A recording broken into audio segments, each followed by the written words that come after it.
সিলেট নগরীতে পৃথক অগ্নিকাণ্ডে একটি বিপণী বিতান ও 4টি দোকান ক্ষতিগ্রস্ত হয়েছে।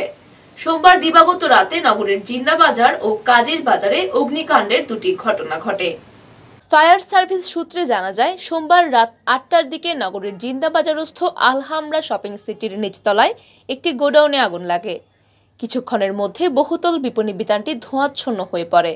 এ সময় বিপণী বিতানের ব্যবসায়ী ও ক্রেতাদের মধ্যে আতঙ্ক ছড়িয়ে পড়ে। তারা ছুটাছুটি শুরু করেন। খবর পেয়ে ফায়ার সার্ভিস গিয়ে আগুন নিয়ন্ত্রণে আনে।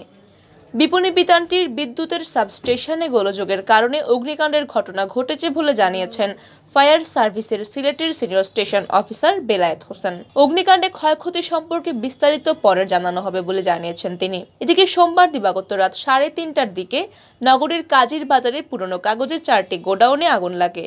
আগুনের দোকান 4টি পুড়ে যায়। খবর পেয়ে ফায়ার সার্ভিসের কর্মীরা গিয়ে আগুন নিয়ন্ত্রণে আনেন।